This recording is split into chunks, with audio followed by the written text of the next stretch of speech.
Now to that first official member of President Trump's cabinet. As Peter mentioned, the Senate voted unanimously on Inauguration Day to confirm Florida Senator Marco Rubio as Secretary of State, making him the first Latino to become this country's top diplomat. Secretary Rubio joins us now. Mr. Secretary, congratulations. Good morning to you, first of all, sir. Thank you. Good morning. As you know, President Trump, as you just heard there as well, pardoned nearly all 1,600 of the January 6th defendants. I recall that you said shortly after the attack on the Capitol, where you were that day, that it was one of the saddest days in American history. And then you went on to say this, Mr. Secretary. My entire life with and alongside people who came to America fleeing countries plagued by political violence and by chaos. Today, America looked like the countries that they came here to get away from. Vladimir Putin loved everything that happened today because what happened is better than anything he could have ever come up with to make us look like we're falling apart. Mr. Secretary, what message does pardoning nearly all of them send to the rest of the world?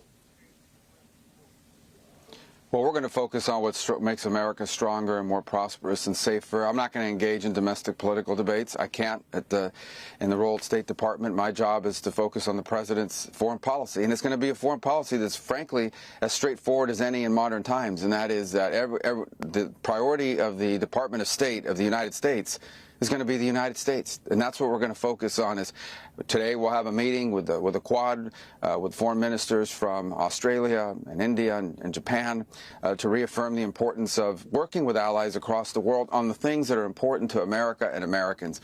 And that's what I'm focused on moving forward. And so, I hope you guys will all understand. I mean, my days, at least in the time I'm at Department of State, of engaging in domestic politics will be put aside as I focus on the affairs that the United States has around the world and the engagements we have to make our country a safer, stronger, more prosperous place. I want to talk about foreign policy in just a moment, but really quickly, I mean, who's to say that if a crowd of folks who are displeased with something that happens at the Capitol in the future, who's to say that they don't just do it again? Yeah, I know, and I understand. I mean, but I think it's unfortunate. Our first engagement is I agree to come on this morning with you. I'm going to be working on foreign policy issues, and you want to revisit these issues that are going on in domestic politics. It's not going to happen. If you have questions for me about foreign policy and engaging in the world, I'll be happy to talk to you about those. Mr. Secretary, let's talk foreign policy. Then let's start with Ukraine. As you know, President Trump has said the war in Ukraine would end on day one. Yesterday in the Oval Office, he pointed out that he still had a half day left to make that happen. You've indicated yesterday after your confirmation that it was also a priority. Is there an imminent end to the war in Ukraine? I think what the president's made very clear is that the war needs to end, that it's the policy of the United States to promote peace around the world. I think that's a great thing. It should be lauded that the president wants peace. It's a complex conflict that's going on. There's no doubt about it. It's one that Russia started. Ukraine is suffering terribly from it. But it's going to be the official policy of the United States that the war has to end, and we're going to do everything possible to bring that about and to help it end in a way that's stable and sustainable. We don't want to see it followed by another war in 2, 3, or 4 years. We want Ukraine. We want as the president said when he was campaigning, he wants the dying to stop. He wants the destruction to stop. I think that's in everyone's interest. Now, will that be easy? Will it be complicated? Of course, because every side's going to have to give something. But I think we should be happy that we have a president, and President Trump, that wants to be a promoter of peace and to end conflicts where possible, and is willing to engage the power and the influence of the United States in that cause of bringing to the end to conflicts such as these. Mr. Secretary, you just said that when the war ends, both sides are going to have to give up something. Hypothetically, if there is no consequence for Russia invading Ukraine, taking land and holding on to that land as part of some sort of ceasefire, what message does that send to other would-be bad actors? Well, I think it's important to note that Russia's already faced consequences. It faces crippling sanctions from all over the world. Inflation continues to rise and is ravaging their economy. They've lost tens and tens of thousands of lives.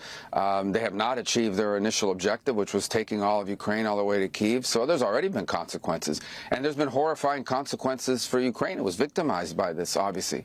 But in the end, the reality is what we're facing now is a stalemate, a protracted conflict stalemate in which massive damage is being done to Ukraine. And so I think the president should be lauded, President Trump, for saying that he wants to be a promoter of peace.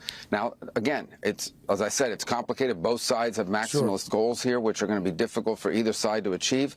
So these negotiations are complicated. But the only way conflicts like this end is not in press conferences. They end, not in public pronouncements. They end with hard, vibrant diplomacy that the U.S. seeks to engage in the hopes of bringing an end to this conflict that's sustainable in a way that assures the security of Ukraine and our partners in the region, but that stops the killing and the dying and the destruction that we've been seeing for quite a while now. Mr. Secretary, really quickly here, we only have a few moments left. I do want to talk to you about TikTok for a moment, because you have been quite outspoken about the threat that China poses to this country.